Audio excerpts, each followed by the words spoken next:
ಈ ನಮ್ಮ ದೇಶದಲ್ಲಿ ನೋಡಿ ಭಕ್ತಿ ಪಂಥ ಅನ್ನೋದು ಎಷ್ಟು ದೃಢವಾಗಿ ನಿಂತಿದೆ ಅಂಥೇಳಿ. ಎಲ್ಲೇ ಹೋಗಿ ನೀವು ದೇಶದಲ್ಲಿ, ನಾವು ಕಾಶ್ಮೀರ ತನಕ ಹೋಗಿದ್ದೀನಿ, ಟಿಟ್ವಾಲಲ್ಲಿ ಶಾರದಾದೇವಿ ಇದು ದೇವಸ್ಥಾನ ಇದೆ ಇವಾಗ, ಅಲ್ಲಿಂದ ಹೇಳಿ ಕನ್ಯಾಕುಮಾರಿ ತನಕ ಹೋಗಿ, ಕಾಮಾಖ್ಯ ದೇವಸ್ಥಾನಕ್ಕೆ ಹೋಗಿ, ಈ ಕಡೆ ಆ ಕಡೆ ನೀವು ದ್ವಾರಕಾಗೆ ಹೋಗಿ, ಎಲ್ಲೇ ಹೋಗಿ ಪೂರ್ತಿ ದೇಶದಲ್ಲಿ ಜನರ ನಂಬಿಕೆ ಅನ್ನೋದು ದೇವರಲ್ಲಿ ಇದೆ. ಅದು ದೃಢವಾಗಿ ಕೂತಿದೆ, ನಿಲ್ತಿದೆ. ಯಾರೋ ಒಬ್ಬರೋ ಗೊತ್ತಿಲ್ಲದವರು ಹೀಗೆ ಹೇಳಿದ್ರೆ ಅದನ್ನೇನು ಮಾಡೋಕ್ಕೆ ಸಾಧ್ಯ? ಅವ್ರಿಗೆ ಲಭ್ಯವಿಲ್ಲ ಅಂತ ತಿಳ್ಕೊಬೇಕು, ಅದಕ್ಕೋಸ್ಕರ ಹೇಳಬೇಕು. ಇದಕ್ಕಾದರೆ ವಿವೇಕ್ ಚೂಡಾಮಣಿ, ಆದಿಶಂಕರಾಚಾರ್ಯರ ಬಗ್ಗೆ ನಾವು ಮಾತಾಡ್ತಾ ಇದ್ವಿ. ಅವರೊಂದು ವಿಷಯ ಹೇಳ್ತಾರೆ ವಿವೇಕ್ ಚೂಡಾಮಣಿಯಲ್ಲಿ.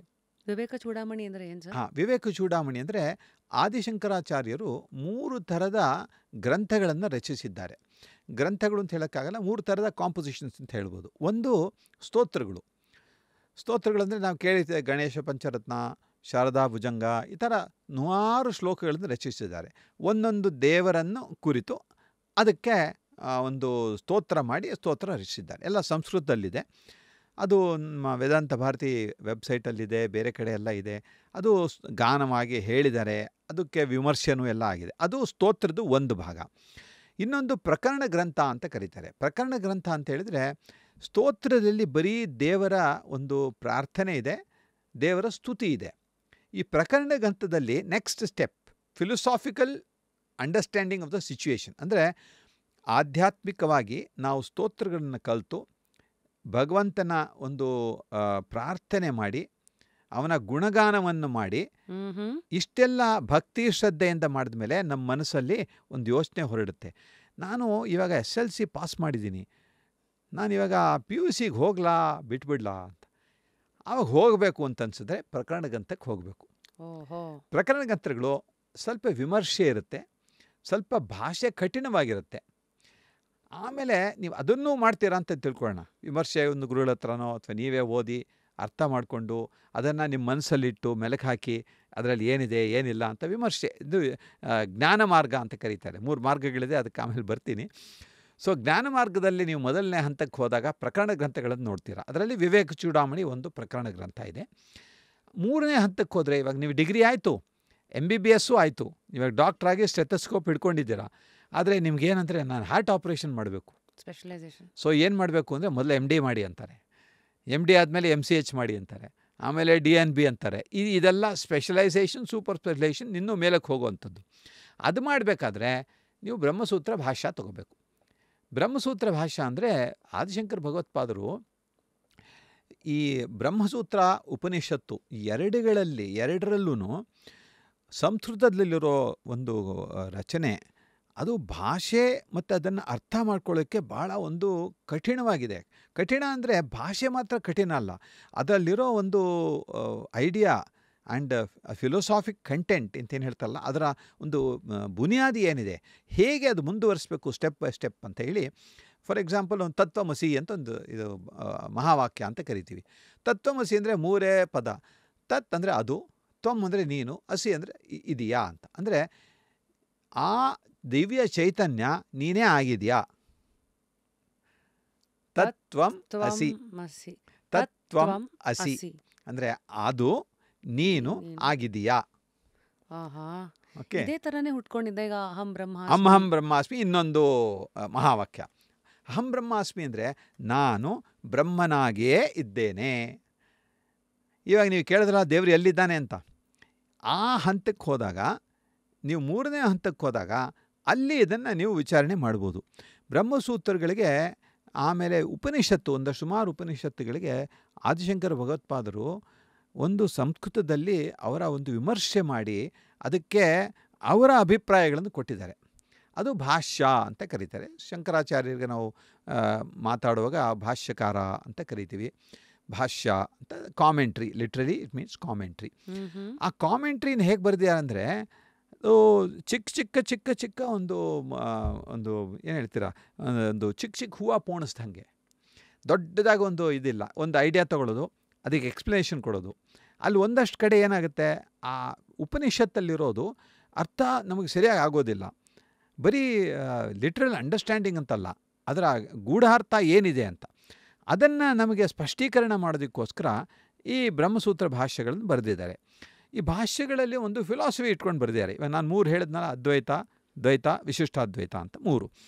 ಈ ಅದ್ವೈತ ಸಿದ್ಧಾಂತವನ್ನು ಶಂಕರಾಚಾರ್ಯರು ಮಾಡಿದ್ರು. ಅದ್ವೈತ ಸಿದ್ಧಾಂತದಲ್ಲಿ ಇಷ್ಟೇ, ಭಗವಂತ ಇದ್ದಾನೆ, ಅವ್ರು ಎಲ್ಲ ಕಡೆ ಇದ್ದಾನೆ, ಭಗವಂತ ಬಿಟ್ಟು, ದೇವರು ಬಿಟ್ಟು ಪ್ರಪಂಚದಲ್ಲಿ ಏನೂ ಇಲ್ಲ, ಮಿಕ್ಕಿದ್ದೆಲ್ಲ ಮಾಯಾ ಅಂತ. ಸೊ ನಾವು ನಿತ್ಯ ಜೀವನದಲ್ಲಿ ನೋಡಿದ್ರೆ ಭಾಳ ಕಷ್ಟ ಆಗುತ್ತೆ.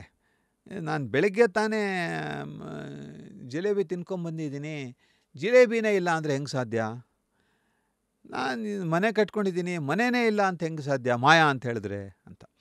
ಅದಕ್ಕೆ ನಾವು ವೇದಾಂತ ಭಾರತಿಯಲ್ಲಿ ಸುಮಾರು ಒಂದು 2-3 ವರ್ಷದ ಹಿಂದೆ ಒಂದು ಕಾರ್ಯಕ್ರಮ ಮಾಡಿದ್ವಿ, ಕ್ವಾಂಟಮ್ ಫಿಸಿಕ್ಸ್ ಆ್ಯಂಡ್ ವೇದಾಂತ ಅಂತ.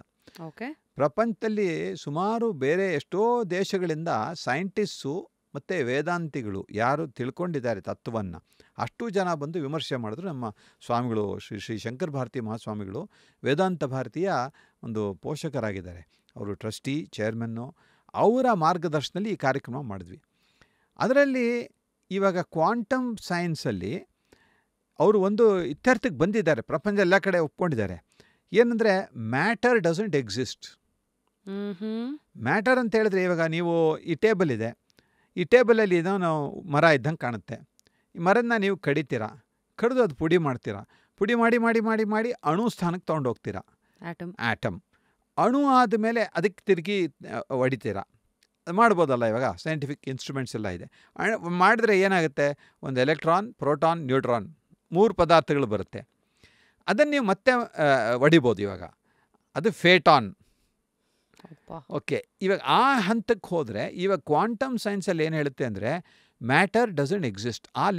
ಆ ಮಟ್ಟಕ್ಕೆ ಹೋದರೆ ಇದೇನು ಇಲ್ಲವೇ ಇಲ್ಲ, ನಥಿಂಗ್ ಎಕ್ಸಿಸ್ಟ್. ಇದು ಥರ ಇನ್ನೊಂದು ಮೆಟಫರ್ ತಗೊಳ್ಳೋದಾದ್ರೆ, ಒಂದು ಈರುಳ್ಳಿ ತಗೋತೀರಾ, ಪದರ ಪದರ ಪದರ ಪದರ ಪದರ, ಇವನ್ ಕೊನೆ ಪದರನೂ ತೆಗೆದ್ರೆ ಮಧ್ಯದಲ್ಲಿ ಕೊನೆ ಏನು ಉಳ್ಕೊಳ್ಳಲ್ಲ, ಏನೂ ಇಲ್ಲ. ಅದನ್ನು ಸಾಧನೆ ಮಾಡಿ ಇವಾಗ, ಯಾಕಂದರೆ ಈ ಇನ್ಫ್ಯಾಕ್ಟ್ ಫ್ರಾನ್ಸಲ್ಲಿ ಒಂದು ದೊಡ್ಡ ಇದು ಎಕ್ಸ್ಪೆರಿಮೆಂಟ್ ಇನ್ನೂ ನಡೀತಾ ಇದೆ ಅಂತ ಕಾಣುತ್ತೆ. ಭೂಮಿಗೆ ಒಂದು 4-5 ಕಿಲೋಮೀಟರ್ ಕೆಳಗಡೆ ಎಲ್ಲೂ ಎಲೆಕ್ಟ್ರೋಮ್ಯಾಗ್ನೆಟಿಕ್ ರೇಡಿಯೇಷನ್ ಎಲ್ಲೂ ಇಲ್ಲದೆ ಇರೋ ಥರದಲ್ಲಿ ಒಂದು ಎಕ್ಸ್ಪೆರಿಮೆಂಟ್ ಮಾಡ್ತಾ ಇದ್ದಾರೆ. ಏನು ಎಕ್ಸ್ಪೆರಿಮೆಂಟ್ ಅಂದರೆ to find the god particle ಅಂತ, ದೇವರ ಅಂಶ ಹುಡುಕಬೇಕು ಅಂತ. ದೇವರ ಅಂಶ ಯಾಕೆ ಹುಡುಕ್ತಾ ಇದ್ದಾರೆ ಅಂದರೆ, ನಾವು ಎಲ್ಲಿ ಹೋದ್ರೂ ಕ್ವಾಂಟಮ್ ಹೇಳುತ್ತೆ, ಯಾವ ಪದಾರ್ಥ ತಗೊಳ್ಳಿ ಕೊನೆಗೆ ಹೋಗಿ ಆಟಮ್ ತಾನೆ, ಆಟಮ್ ಒಳಗಡೆ ಅದು ಹೆಂಗಿದೆ ಯಾಕಿದೆ ಅಂದರೆ ಅದು ನಮ್ಗೆ ಗೊತ್ತಿಲ್ಲ, ಯಾಕಿದೆ, ಹೇಗಿದೆ, ಹೇಗಾಯಿತು ಅಂತ. ಅದು ಹೇಗಾಯಿತು ಅಂತ ಕಂಡಿಡಿಯೋಕ್ಕೆ ಪ್ರಯತ್ನ ಮಾಡ್ತಾ ಇದ್ದಾರೆ. ಸೊ ನೀವು ಇದನ್ನು ನೋಡಿಕೊಂಡ್ರೆ 5,000 ವರ್ಷದ ಹಿಂದೆ ಇನ್ನೂ ಹೆಚ್ಚು ನಮ್ಮ ವೇದಗಳಲ್ಲಿ ಹೇಳುತ್ತೆ, ಏಕಂ ಸತ್ ವಿಪ್ರಾಹ ಬಹುಧಾ ವದಂತಿ ಅಂತ ಹೇಳುತ್ತೆ. ಅಂದರೆ ಒಂದೇ ಸತ್ಯ. ಜನರು ವಿಮರ್ಶೆ ಮಾಡುವಾಗ ಬೇರೆ ಬೇರೆ ಹೆಸರು ಕೊಡ್ತಾರೆ, ಇದು ರಾಮ, ಇದು ಕೃಷ್ಣ, ಇದು ಗೋವಿಂದ. ಹಾಗೇನಾ ದೇವನೊಬ್ಬ ನಾಮ ಹಲವೂನು, ಹಾಗಿದ್ರೆ ಇದ್ರದೇ ಒಂದು ಇದರದ್ದೇನೆ ಎಕ್ಸಾಕ್ಟ್ಲಿ ಸೇಮ್ ಥಿಂಗ್. ಇವಾಗ ಅದನ್ನು ನೀವು ನೋಡ್ಕೊಂಡು ಹೋದರೆ ಕ್ವಾಂಟಮ್ ಫಿಸಿಕ್ಸ್ ನಾವು ಇವಾಗ ಒಪ್ಪುತ್ತೆ ಏನಂತ, ಮ್ಯಾಟರ್ ಅಂತ ಒಂದು ಇಲ್ಲ, ಲಿಟ್ರಲಿ ಇಟ್ ಡಸಂಟ್ ಎಕ್ಸಿಸ್ಟ್. ಇವಾಗ ನೀವು ಅದಕ್ಕೆ ಹೋಗಿ ಇವಾಗ ಅದ್ವೈತ ಸಿದ್ಧಾಂತಕ್ಕೆ ಏನು ಹೇಳುತ್ತೆ ಅಂದರೆ, ದೇವರೊಬ್ಬನೇ ಸತ್ಯ, ಜಗತ್ತೆಲ್ಲ ಮಿಥ್ಯ. So this is how you should put the formula and understand ಅನ್ನೋದಕ್ಕೆ ನೀವು ಇಷ್ಟೆಲ್ಲ ಎಕ್ಸಾಂಪಲ್ ಕೊಟ್ಟಿದ್ರಿ. ಓಕೆ, ಆದರೆ ಈಗ ಶಂಕರಾಚಾರ್ಯರದು ಅದ್ವೈತ, ಮಧ್ವಾಚಾರ್ಯರದು ದ್ವೈತ, ಮತ್ತು ರಾಮಾನುಜರದು ವಿಶಿಷ್ಟಾದ್ವೈತ. ಈಗ ಬಂದಿರೋದೇ ಇಲ್ಲಿ, ಯಾಕಂದರೆ ಮನುಷ್ಯ ಎವಲ್ಯೂಷನ್ ಹೆಸರಲ್ಲಿ ಇದರಲ್ಲೂ ಈಗ 3 ಇದು ತಂದಿರೋದ್ರಿಂದ ನಾವು ಐ ಥಿಂಕ್ ಸಿನ್ಸ್ ನಿಮಗೆ ಒಂದು ವೈಯಕ್ತಿಕ ಪ್ರಶ್ನೆ ಕೇಳೋದಾದರೆ, ಇಷ್ಟೊಂದು ಯಾವಾಗಲೂ ಪ್ರಶ್ನೆಗಳ ಮಧ್ಯೆ ಪ್ರಶ್ನೆಗೆ ಅದರ ಹಿಂದೆ ಆ ಉತ್ತರಗಳನ್ನು ಹುಡುಕೊಂಡು ಇಷ್ಟು ದೂರ ಬಂದಿದ್ದೀರಲ್ಲ ಒಂದು ಅನ್ವೇಷಣೆಯಲ್ಲಿ, ಈ 3ರಲ್ಲಿ ನೀವು ಯಾಕೆ ಅದ್ವೈತನ ಒಪ್ಕೊಂಡ್ರಿ? ಯಾಕೆಂದರೆ ಅದ್ವೈತದಲ್ಲಿ ನೀವು ವಿಮರ್ಶೆ ನೋಡಿದ್ರೆ ಅದರಲ್ಲಿರೋದು ಸರಿಯಾಗಿದೆ ಅಂತ ನಮ್ಮ ಮನಸ್ಸಿಗೆ ಮನದಟ್ಟತ್ತೆ. ನಾವು ಯೋಚನೆ ಮಾಡಿ ತಿಳ್ಕೊಳ್ಬೇಕು. ನಾವು ಏನು ಅದರ ಮೇಲೆ ಯೋಚನೆ ಮಾಡ್ದೇನೆ, ನಾವು ಅದ್ರ ಮೇಲೆ ಕಾಲ ಏನು ಹಾರ್ದೇನೆ, ಅದನ್ನು ನೀವು ಸ್ಟಡಿ ಮಾಡ್ದೇನೆ ನಿಮ್ಗೆ ಹೆಂಗೆ ಅರ್ಥ ಆಗುತ್ತೆ ಅಂತ. ಸೊ ಅರ್ಥ ಮಾಡಬೇಕು ಅಂದರೆ ನೀವು ಸ್ತೋತ್ರಗಳನ್ನ ಹೇಳಬೇಕು, ಸ್ತೋತ್ರಗಳು ಯಾವ ಐಡಿಯಾ ಇದೆ ಅಂತ ಹೇಳಬೇಕು, ಆಮೇಲೆ ಪ್ರಕರಣ ಗ್ರಂಥಗಳು ಓದಬೇಕು. ಇವಾಗ ಅದರಲ್ಲಿ ಎಷ್ಟೋ ಉದಾಹರಣೆಗಳು ಬರುತ್ತೆ. ಪ್ರಕರಣದ ಗ್ರಂಥದಲ್ಲಿ ವಿವೇಕ್ ಚೂಡಾಮಣಿ ಅಂತ ಹೇಳಿದ್ನಲ್ಲ ಒಂದು, ಅದರಲ್ಲಿ ಹೇಳ್ತಾರೆ, ದುರ್ಲಭಂ ತ್ರಯಮೇವೈತತ್ ದೈವಾನುಗ್ರಹ ಹೇತುಕಂ ಮನುಷ್ಯತ್ವಂ ಮುಮುಕ್ಷತ್ವಂ ಮಹಾಪುರುಷ ಸಂಶ್ರಯ ಅಂತ ಒಂದು ಶ್ಲೋಕ ಇದೆ. ಅದೇನು ಹೇಳುತ್ತೆ ಅಂದರೆ, ಮನುಷ್ಯನಿಗೆ 3 ಪದಾರ್ಥಗಳು ಬಹಳ ಕಷ್ಟವಾಗಿ ಸಿಗುತ್ತೆ. ಸಿಕ್ಕೋದು ದೇವರ ಕೃಪೆಯಿಂದ ಮಾತ್ರ. ಆ 3 ಏನು ಅಂದರೆ, ಮೊದಲು ಮನುಷ್ಯತ್ವ, ಮನುಷ್ಯನಾಗಿ ಹುಟ್ಟೋದು. ಎರಡನೇದು ಮುಮುಕ್ಷತ್ವ. ಮುಮುಕ್ಷತ್ವ ಅಂದರೆ ನಾವು ಅವಾಗ ಮಾತಾಡಿದ್ವಲ್ಲ, ಈ ನಾಯಿಗಳು, ಹಸುಗಳು, ಕುರಿಗಳು, ಅವರು ಹುಟ್ಟುತ್ತವೆ, ಮೂಕ ಪ್ರಾಣಿ ಇರುತ್ತೆ, ಮೂಕ ಪ್ರಾಣಿಗಳಾಗ್ಬೋದು, ಆಮೇಲೆ ಸ್ವಲ್ಪ ಮಾತಾಡೋ ಪ್ರಾಣಿಗಳು ಆಗ್ಬೋದು, ಯಾವುದಾದ್ರೂ ಆಗ್ಬೋದು. ಈ ಮನುಷ್ಯರು ಬಿಟ್ಟು ಅವರಿಗೆ ವಿವೇಕ ಇಲ್ಲ, ಇದು ಸರಿನಾ ಇದು ತಪ್ಪ ಅಂತಿಲ್ಲ. ಮೂರನೇದು, ಅವರಿಗೆ ನಾವು ನಮ್ಮ ಮನುಷ್ಯತ್ವದಲ್ಲಿ ನಾವು ಮೇಲಿನ ಹಂತಕ್ಕೆ ಹೋಗಬೇಕು, ಸ್ಪಿರಿಚುವಲಿ ಇವಾಲ್ವ್, ದೇವ್ರ ಕಡೆ ಹೋಗಬೇಕು. ಅಂದರೆ ಅಲ್ಟಿಮೇಟ್ಲಿ ನಮ್ಮ ಜೀವನದ ಧ್ಯೇಯ ಏನಾಗಬೇಕು, ನಾವು ದೇವರನ್ನು ಮುಟ್ಟಬೇಕು, ದೇವರ ಒಂದು ಸಾಮೀಪ್ಯದಲ್ಲಿರಬೇಕು. And we must merge in the Lord at his feet ಅಂತ. ಅದು ನಮ್ಮ ಒಂದು ಧ್ಯೇಯ, ಮುಕ್ತಿ ಅಂತ. ಅದಕ್ಕೆ ಹೋಗಬೇಕಾದ್ರೆ ನಾವು ಅದಕ್ಕೆ ಹೋಗಬೇಕು ಅಂತ ನಮಗೆ ಮನಸ್ಸು ಬರಬೇಕಲ್ವಾ, ಅದು ಮುಮುಕ್ಷತ್ವ. ಎಷ್ಟೋ ಜನ ಇದ್ದಾರೆ, ದೇವಸ್ಥಾನಕ್ಕೆ ಹೋಗೋರು ಒಂದಷ್ಟು ಜನ ಇರ್ತಾರೆ, ಪ್ರವಚನಕ್ಕೆ ಹೋಗೋರು ಒಂದಷ್ಟು ಜನ ಇರ್ತಾರೆ. ಪ್ರವಚನಕ್ಕೆ ಹೋಗಿ ನಿತ್ಯ ಕೇಳಿ, ರಾಮಾಯಣದ ಕತೆ ಕೇಳಿ ಮನೆಗೆ ಹೋಗಿ ಅದು ಮರ್ತು ಬಿಡ್ತಾರೆ. ಇನ್ನೊಂದು ಕ್ಯಾಟಗರಿ ಹೋಗ್ತಾರೆ, ನೋಡ್ತಾರೆ, ವಿಮರ್ಶೆ ಮಾಡ್ತಾರೆ, ಆಮೇಲೆ ಅದ್ರ ಬಗ್ಗೆ ಯೋಚನೆ ಮಾಡ್ತಾರೆ. ಯೋಚನೆ ಮಾಡಿ ನಮ್ಮ ಜೀವನದಲ್ಲಿ ಅದನ್ನು ಹೇಗೆ ಅಳವಡಿಸ್ಬೋದು ಅಂತ ಪ್ರಯತ್ನ ಮಾಡ್ತಾರೆ. ಸೊ ಅದು ಮುಮುಕ್ಷತ್ವ. ಸೊ ಇವಾಗ ನೋಡಿ, ಎಷ್ಟೋ ಲಕ್ಷಾಂತರ ಜನ ಇದ್ದಾರೆ ಇಲ್ಲಿ. ಈ ಚರ್ಚೆ ಮಾಡೋದಕ್ಕೆ ಎಷ್ಟು ಜನ ಬರ್ತಾರೆ? ನೀವೊಂದು ಫಿಲಸಾಫಿಕಲ್ ಡಿಸ್ಕಷನ್ ಇದೆಯಪ್ಪ, ಬನ್ನಿ ದೇವ್ರ ಬಗ್ಗೆ ಮಾತಾಡೋಣ ಅಂದರೆ, ಅಯ್ಯೋ ಇರಿಯಪ್ಪ, ನನಗಿನ್ನೂ 50 ವರ್ಷ ಜೀವನ ಇದೆ, ನಾನು ಸಾಯಕ್ಕೆ ಒಂದು 2 ದಿವಸ ಮುಂಚೆ ಬರ್ತೀನಿ ಸಾಕು. ಈ ಕಾಮನ್ನಾಗಿ ನಾನು ಕೇಳುವಂಥದ್ದು. ಯಾರಾದರೂ ಯಂಗ್ಸ್ಟರು ಏನಾದರೂ ಹೋಗಿ ಒಂದು ಪ್ರವಚನ ಕೇಳ್ತಾರೆ ಅಂತ ಹೇಳಿದ್ರೆ, ಏನಯ್ಯ ನಿಂಗೆ ಏನಾಗಿದೆ, ಸನ್ಯಾಸ ಆಗಿಬಿಟ್ಟಿದ್ಯಾ, ವೈರಾಗ್ಯ ಬಂದುಬಿಟ್ಟಿದ್ಯಾ, ಎಲ್ಲ ಬಿಟ್ಟು ಹೋಗ್ಬಿಡ್ತೀಯಾ ಅಂತ ಕೇಳ್ತಾರೆ. ಅದಕ್ಕೇನೆಂದರೆ, ಈ ಪ್ರಹ್ಲಾದನಿಗೆ 8ನೇ ವರ್ಷದಲ್ಲಿ ದೇವರಲ್ಲಿದ್ದಾನೆ ಅಂತ ಒಂದು ಖಚಿತವಾಗಿ ನಂಬಿಕೆ ಬಂತಲ್ಲ. ಅವ್ರ ತಂದೆ, ಅವನ ರಾಕ್ಷಸ, ಅವ್ನು ಎಷ್ಟು ಹೇಳಿದ್ರೂ ಕೇಳಲಿಲ್ಲ. ತಂದೆ ಏನು ಕಷ್ಟ ಕೊಟ್ಟರು ಅವನಿಗೆ ತೊಂದರೆನೇ ಆಗಲಿಲ್ಲ. ಕೊನೆಗೆ ದೇವ್ರು ಎಲ್ಲಿದ್ದಾನೆ ಅಂತ, ಇಲ್ಲಿದ್ದಾನೆ ಅಂದರೆ ಹೌದಿದ್ದಾನೆ ಅಂತ ಹೇಳ್ತಾನೆ. ನರಸಿಂಹ ದೇವ್ರು ಬರ್ತಾರೆ, ಪ್ರತ್ಯಕ್ಷವಾಗ್ತಾರೆ. ಅಂದರೆ ನಿಮ್ಮ ನಂಬಿಕೆ ಮೇಲೆ ಅಲ್ವಾ, ಅದನ್ನು ಎಕ್ಸ್ಪೀರಿಯೆನ್ಸ್ ಮಾಡಬೇಕು. ಎಕ್ಸ್ಪೀರಿಯೆನ್ಸ್ ಮಾಡಬೇಕಾದ್ರೆ ನಾವು ನಂಬಿಕೆ ಇಟ್ಕೊಂಡು ಮುಂದುವರಿಬೇಕು. ಎರಡನೇದು ಮುಮುಕ್ಷತ್ವ. ಮೂರನೇದು ಮಹಾಪುರುಷ ಸಂಶ್ರಯ ಅಂತ. ಇವಾಗ ಮಹಾಪುರುಷ ಸಂಶ್ರಯ ಅಂದರೆ ಬಹಳ ದೊಡ್ಡ ವ್ಯಕ್ತಿಗಳು ಜೀವನದಲ್ಲಿ ಒಂದು ಸ್ಪಿರಿಚುವಲಿ ಇವಾಲ್ವ್ಡ್. ಇವಾಗ ಜಗದ್ಗುರುಗಳಿದ್ದಾರೆ, ಶೃಂಗೇರಿ ಜಗದ್ಗುರುಗಳು, ಬೇರೆ ಸ್ವಾಮಿಗಳಿದ್ದಾರೆ. ಅವರು ನಿತ್ಯ ಜೀವನ ನಾವು ನೋಡಿದ್ರೆ ನಮಗೆ ಆ ಥರ ಇರೋಕ್ಕೆ ಸಾಧ್ಯನಾ ಅಂತ ನಮಗೆ ನಂಬಿಕೆ ಸಾಧ್ಯ ಇಲ್ಲ. ಹೇಗಿರುತ್ತೆ ಅವ್ರ ಜೀವನ, ನಿತ್ಯ ಜೀವನ? ಬೆಳಗ್ಗೆ 3 ಗಂಟೆಗೆ ಹೇಳಬೇಕು, ಮತ್ತು ನದಿಗೆ ಹೋಗಬೇಕು, ಸ್ನಾನ ಮಾಡಬೇಕು, ಬಿಸಿನೀರಿಲ್ಲ, ಅದಿಲ್ಲ, ಏನಿಲ್ಲ, ನೆಲದ ಮೇಲೆ ಮಲ್ಕೊಳ್ಬೇಕು, ಮಂಚ ಗಿಂಚೆ ಇಲ್ಲ, ಹಾಗೇ ಇರಬೇಕು, ಒಂದೇ ಒಂದು ಹೊತ್ತಿಗೆ ಹೊತ್ಕೋಬೇಕು, ಒಂದೇ ಹೊತ್ತು ಊಟ ಮಾಡಬೇಕು, ಒಂದು ದಿವಸದಲ್ಲಿ ಇಷ್ಟು ಸತಿ ಓಂಕಾರ ಜಪ ಮಾಡಬೇಕು ಅಂತ ಇದೆ, ಅವ್ರ ಲೆಕ್ಕದಲ್ಲಿ ಇಟ್ಕೊಂಡು ಮಾಡಬೇಕು, ನಿತ್ಯ ಭಗವದ್ಗೀತೆ ಅನುಷ್ಠಾನ ಮಾಡಬೇಕು. ಅದಲ್ಲದೆ ಅವರ ಇಷ್ಟ ದೇವರು, ಮಠದಲ್ಲಿದ್ದರೆ ಇಷ್ಟ ದೇವರು ಇರುತ್ತೆ, ಇಷ್ಟ ದೇವರಿಗೆ ಅಥವಾ ಇವರಿಗೆ ಅನುಗ್ರಹ ಉಪದೇಶ ಆಗಿರೋ ಮಂತ್ರಗಳನ್ನು ಅವರು ಅನುಷ್ಠಾನ ಮಾಡಬೇಕು. ಅದು ಮಾಡಲೇಬೇಕು ದಿವಸ. ಆಮೇಲೆ ಗುರುಗಳು ಅಂತ ಹೇಳಿದ್ರೆ ಶಿಷ್ಯರು ಇರ್ತಾರೆ, ಶಿಷ್ಯರಿಗೆ ನಿತ್ಯ ಪಾಠ ಆಗಬೇಕು. 5-6 ಜನ ಶಿಷ್ಯರು ಇರ್ಬೋದು, ಅವರಿಗೆ ಡೆಸಿಗ್ನೇಟೆಡ್ ಮುಂತಿನ ಉತ್ತರಾಧಿಕಾರಿ ಅಂತಿದ್ರೆ ಅವರು ಇವ್ರು ಶಿಷ್ಯರೇ ಆಗ್ತಾರಲ್ವ, ಅವರು ಕೂತ್ಕೊಳ್ಬೇಕು ಪಾಠಕ್ಕೆ. ಈ ಪಾಠ ಆಗಬೇಕು. ಅದಲ್ಲದೆ ದೇವ್ರ ಪೂಜೆ ಆಗಬೇಕು. ಅದಲ್ಲದೆ ನಮ್ಮಂಥವರೆಲ್ಲ ಹೋಗಿ ಕಿರುಕುಳ ಕೊಡ್ತಾನೆ ಇರ್ತೀವಿ, ಸ್ವಾಮಿ ನಮ್ಗೆ ಇದು ಬೇಕು, ಅದು ಬೇಕು, ಇದು ಬೇಕು, ಅದು ಬೇಕು ಅಂತ ನಮ್ಮನ್ನು ನೋಡಬೇಕು, ನಮ್ಮ ಹತ್ರ ಮಾತಾಡಬೇಕು. ಇದೆಲ್ಲ ಮುಗಿದು ರಾತ್ರಿ ಅವರು ಎಲ್ಲರನ್ನೂ ನೋಡಿ ಆಶೀರ್ವಾದ ಮಾಡಿ ಕಳಿಸೋ ಹೊತ್ತಿಗೆ 10 ಗಂಟೆ 11 ಗಂಟೆ ಆಗಿರುತ್ತೆ. ರಾತ್ರಿ ಉಪಹಾರ ಏನಿಲ್ಲ, ಹಾಲೋ ಇಲ್ಲೋ ಅಂತ ತೊಳ್ಬೋದು ಅಷ್ಟೇ. ಆಯಿತಾ? ಇದರಲ್ಲಿ ಅವ್ರಿಗೆ ಸಂಡೇ ಇಲ್ಲ, ವೀಕೆಂಡ್ ಇಲ್ಲ, ಆಮೇಲೆ ಹಬ್ಬಗಳಂದರೆ ಇದಕ್ಕಿಂತ 2ರಷ್ಟು ಕೆಲಸ ಆಗುತ್ತೆ. ಇವಾಗ ಇವತ್ತಿನ ಹಬ್ಬ ವ್ರತದ್ದೆಲ್ಲ ಆಗುತ್ತೆ ಪೂಜೆ. ನವರಾತ್ರಿಯಲ್ಲಿ ಬೆಳಗ್ಗೆ ಸಂಜೆ ನವಾವರಣ ಪೂಜೆ ಆಗುತ್ತೆ. ಅಂದರೆ ಅವರ ಟೈಮ್ ಟೇಬಲ್ ಹೇಗಿದೆ ಅಂದರೆ ಸದಾ ಭಗವಂತನ ಚಿಂತನೆಯಲ್ಲಿ ಮಗ್ನರಾಗಿರ್ತಾರೆ. ಅವ್ರಿಗೆ ಯಾವ ಥರದ ಬೇರೆ ಒಂದು ಸಮಾಜಕ್ಕೆ ಒಳ್ಳೆಯದು ಮಾಡಬೇಕು, ಸಮಾಜಕ್ಕೆ ಏನು ಒಳ್ಳೆಯದಾಗುತ್ತೆ ಅದನ್ನು ನಮ್ಮ ಕೈಲಾದಷ್ಟು ಮಾಡಬೇಕು. ಯಾರೋ ಒಳ್ಳೆ ಕೆಲಸ ಮಾಡ್ತೀವಿ ಅಂತ ಬಂದರೆ ಅವ್ರಿಗೆ ಆಶೀರ್ವಾದ ಮಾಡಬೇಕು, ಅವ್ರಿಗೇನೋ ಸಹಾಯ ಮಾಡಬೇಕು, ದೇವರನ್ನು ಪ್ರಾರ್ಥನೆ ಮಾಡಬೇಕು. ಯಾರೋ ಬಂದು ಕೇಳಿದ್ರೆ ಈ ಥರ ತೊಂದರೆ ಇದೆ ಅಂತ ನಾನು ಪ್ರಾರ್ಥನೆ ಮಾಡ್ತೀನಿ.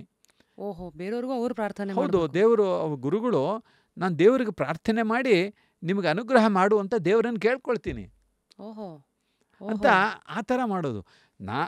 ನಾವು ಸನ್ಯಾಸಿಗಳಾಗಿದ್ದೀವಿ, ಇಷ್ಟು ವರ್ಷ ನಾವು ಸಾಧನೆ ಮಾಡಿದ್ದೀವಿ, ನೀವು ಕೇಳಿದ್ದನ್ನೆಲ್ಲ ನಾವು ಕೊಡ್ತೀವಿ ಅಂತ ಅವ್ರ ಮನಸ್ಸಲ್ಲಿ ಇರೋದೇ ಇಲ್ಲ ಅದು. ಸೊ ಒಂದು ಸೇತುವೆ ಯಾವಾಗ್ಲೂ. ಅವ್ರೇನು ಅಂದ್ಕೊಳ್ತಾರೆ ಅಂದರೆ, ನಾವು ದೇವರ ಸೇವಕ, ನಾವು ದೇವರನ್ನು ಪ್ರಾರ್ಥನೆ ಮಾಡ್ತಾನೇ ಇದ್ದೀವಿ. ಅದಕ್ಕೆ ಮೊದಲಿಲ್ಲ ಕೊನೆ ಇಲ್ಲ. ಪ್ರತಿನಿತ್ಯ ಒಂದು ದಿವಸ ರಜಾ ಇಲ್ಲ. ಪಾಠ ಮಾಡೋದಕ್ಕೆ ಮಾತ್ರ ಒಂದು ಅನಧ್ಯಯನ ಅಂತ ಒಂದು ದಿವಸ ಇದೆ. ಆ ಒಂದು ದಿವಸ ಪಾಠ ಇರೋದಿಲ್ಲ. ಅದು ಬಿಟ್ಟರೆ ಅದು ಶಿಷ್ಯರಿಗೆ ರಜಾ, ಗುರುಗಳಿಗೆ ರಜಾ ಇಲ್ಲ. ಗುರುಗಳು ಪ್ರತಿನಿತ್ಯ ಮಾಡಬೇಕು. ಸೊ ಇಂಥ ಜೀವನ ನಡೆಸಿರ್ತಾರೆ. ವಾವ್ 50 ವರ್ಷ ಆಗ್ತಾ ಇದೆ ಇವಾಗ, ಎಷ್ಟೋ ನಮ್ಮ ಜಗದ್ಗುರುಗಳಿಗೆ ಎಲ್ಲನೂ 50 ವರ್ಷ ಪೀಠದಲ್ಲಿ. ಇವಾಗ ಅಂಥ 50 ವರ್ಷದಲ್ಲಿ ಈ ಥರ ಸಾಧನೆ ಮಾಡಿರೋರಿಗೆ ಅವರ ಒಂದು ದೈವಿ ಶಕ್ತಿ ಹೇಗಿರುತ್ತೆ, ಅವರ ಒಂದು ಅನುಗ್ರಹ ಹೇಗಿರುತ್ತೆ, ಅವರು ನಿಮಗೆ ಆಶೀರ್ವಾದ ಮಾಡಿದ್ರೆ ಸುಖವಾಗಿರಿ, ನಿಮ್ಮ ಕಷ್ಟ ನಿವಾರಣೆ ಆಗಲಿ. ಇವಾಗ ಎಷ್ಟೋ ಜನ ಬಂದು ದೊಡ್ಡವರಿಗೆ ಕಾಲಿಗೆ ನಮಸ್ಕಾರ ಮಾಡ್ತಾರೆ. ಆವಾಗ ನಾವು ಏನಂತ ಆಶೀರ್ವಾದ ಮಾಡ್ತಾರೆ ದೊಡ್ಡವರು? ಮೇ ಗಾಡ್ ಬ್ಲೆಸ್ ಯು ಹಾ. ಅಂತ ನಮ್ಮ ತಾತ ಕಾಲದಲ್ಲಿ ಅಲ್ವಾ? ಹಾಗೆ ಇದ್ದಿದ್ದು. ಗಾಡ್ ಬ್ಲೆಸ್ ಯು ಅಂತ ಹೇಳ್ತೀವಿ ಇಂಗ್ಲೀಷಲ್ಲಿ ಹೇಳೋದಾದರೆ. ದೇವರು ಒಳ್ಳೇದು ಮಾಡಲಿ ಅಂತ ನಾವು ಕನ್ನಡದಲ್ಲಿ ಹೇಳ್ತೀವಿ ಅಲ್ವಾ? ಸುಖವಾಗಿರಿ ಅಂತ ಹೇಳ್ತೀವಿ ಅಲ್ವಾ? ನಿಮ್ಮ ಮನಸ್ಸಿಗೆ ಏನು ಬೇಕು ಅದನ್ನು ದೇವರು ಕರುಳಿಸಲಿ ಅಂತ, ನಾನು ಕಳಿಸ್ತೀನಿ ಅಂತಲ್ಲ. ನೋಡಿದ್ರಾ? ಸೊ ಅದು ಅಂದರೆ ಅಂಥ ಮಟ್ಟದಲ್ಲಿರೋರು ಮಹಾಪುರುಷರು. ಸೊ ಅವರ ಸಂಪರ್ಕ ನಮಗೆ ಬೇಕಲ್ಲ. ಈ ಮೂರನೇ ಕಷ್ಟವಾದ ಸಂಪಾದನೆ ಮಾಡೋಕ್ಕೆ ಸಾಧನೆ ಮಹಾಪುರುಷ ಸಂಶ್ರಯ, ಮಹಾಪುರುಷರ ಹತ್ತಿರ ಹೋಗೋದು. ಅಂಥದ್ದು ನೋಡಿದ್ರೆ ನಾವುಗಳೆಲ್ಲ ಅದೇನೋ ದೇವರ ಕೃಪೆ ಅಂತ ಹೇಳಬೇಕು. ಯಾಕಂದರೆ ನಾವು ಎಷ್ಟೇನು ಮಾಡಿದ್ದಂಗೆ ಏನಿಲ್ಲ ದೊಡ್ಡ ಕೆಲಸ. ಅದನ್ನು ನಾವು ಎಷ್ಟೋ ಅಷ್ಟು ಚಿಕ್ಕದೇನೋ ಮಾಡ್ಕೊಂಡಿದ್ದೀವಿ. ಅದನ್ನು ಇಟ್ಟು ಇವಾಗ ಯಾರೋ ಒಂದು 10 ರೂಪಾಯಿ ಕೊಟ್ಟರೆ ನಿಮ್ಗೆ ಅವ್ರು ವಾಪಸ್ 1000 ರೂಪಾಯಿ ಕೊಟ್ಟರೆ ಏನರ್ಥ ಅಲ್ವಾ? ಅವರ ಉದಾರತೆ ತೋರಿಸ್ತಾ ಇದ್ದಾರೆ. ಅಂತ ಅದನ್ನು ನಾವು ಮಾಡಿದ್ದಕ್ಕೆ I don't deserve it, but I am getting 10 times or 100 times more ಅಲ್ವಾ? ಆ ಥರ ಅವರ ಒಂದು ಮನಸ್ಥಿತಿಯಲ್ಲಿ ನಮಗೆ ಉದಾರತೆಯಿಂದ ಕೊಡ್ತಾ ಇದ್ದಾರೆ. ಸೊ ಅದಕ್ಕೆ ಆದಿಶಂಕರಾಚಾರ್ಯ ಹೇಳಿದ್ರು, ಈ 3 ಪದಾರ್ಥಗಳು ಬೇಕಾದರೆ ಈ ದೇವ್ರ ಕೃಪೆ ಬರಬೇಕು ಅಂತ.